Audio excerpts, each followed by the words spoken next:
तर कोकणामध्ये मासे पकडायच्या खूप पद्धती आहेत, त्यापैकी पद्धत आम्ही एक वापरतो.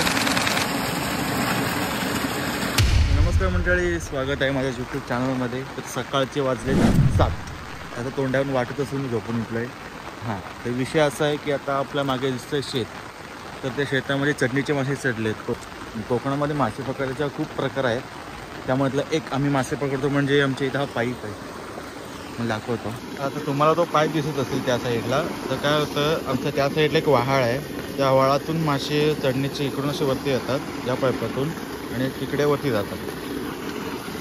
त्या पाईपमधून पाणी आता सध्या तरी कमी आहे, पण इथून मोठे मोठे खवली मळ्याचे मासे किंवा असे काय असतील त्या पाईपाच्या थ्रू वरती जातात. त्या जेवढे वरती जातील तेवढे. आणि इथे टोपल्या लावतो आम्ही. टोपल्यामध्ये खताचा पाला, कारण जे मासं बाहेर नको जावं म्हणून. आणि 2 टोपल्या असतात, तिसरा कोण असतं तर त्याची पण मध्ये टोपली लागून जातो. आणि इथे दिवड म्हणजे साप वगैरे पण असतात त्या असं बिळांमध्ये. बाकी काही विषय नाही. आता जास्त मासे चढतील त्यावर व्हिडिओ म्हणून दाखवतो. सध्या हा एवढा पाणी आहे आणि थोडेसेच मासे येतात सध्या. बारीक बारीक पण आहेत, चढतील थोड्या वेळाने. बघा मोठे आहेत मोठे.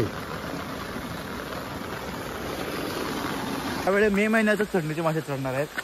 आणि आता पाणी बघू शकता भरपूर कमी आहे आणि मासे चढणीचे चढले आहेत तेच बघण्यासाठी आम्ही मेन स्पॉटला चाललो आहे. त्या मेन स्पॉटचं नाव काय आहे? काय आहे? धरण. तर तिकडेच चाललो आहे आता. पण रस्ते आता डेंजर झालेत, सगळं बांध पोखरून निघाले आहेत पाण्यामुळे. आणि मग सकाळी उठलोय, आंघोळ नाही केली आहे ना, दात नाही घासले त्याचं. जस्ट अरे इकडं नाही तिकडे जायचं, तिकडं आहे किंवा असं तरी पण इथून जा.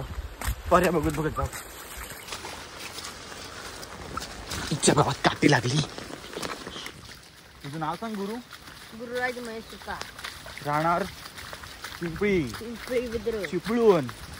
तालुका चिपळूण, जिल्हा तर रत्नागिरी. आपण ऑलमोस्ट पोचलोय भावांनो आपल्या लोकेशनला. पाहायला लागलाय मासा इम्पॉर्टंट आहे, पाय इम्पॉर्टंट नाही आहे मित्रांनो. ही आहे ती जागा.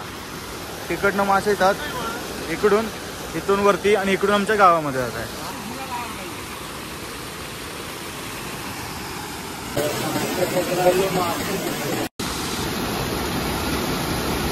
तो बघ केला, तो बघ केवढा आहे.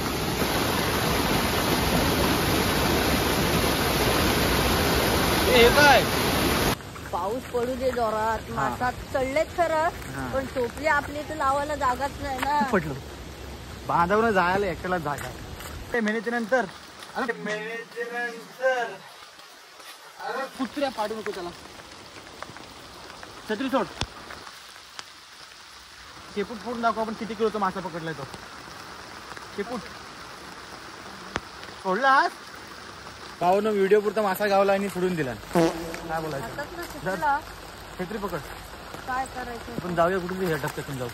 आता आपण आलोय मोठ्या डबक्यात. इथेच ते मासे असतात, इथनच खाली मासे भेटतात आपल्याला सोडल्यात. पाऊस असाच कंटिन्यू राहायला पाहिजे आणि तो लागेलच. आणि आता पडतोय खूप.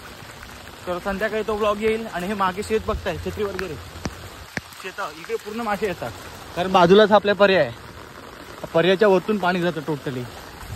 भिजलो. तर बघूया तो ब्लॉग येईल तो दाखवीन. हे तुम्हाला फक्त बिफोर दाखवतो सर्व मी. ठीक आहे, भेटू नवीन ब्लॉगमध्ये.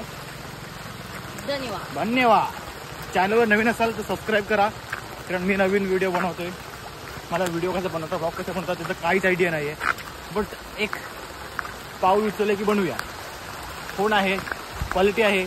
आपण कोकणात आहोत, कोकणातलं कॉन्टेंट शेअर करायला कसं जात पाहिजे. तर ठीक आहे, बनवूयात.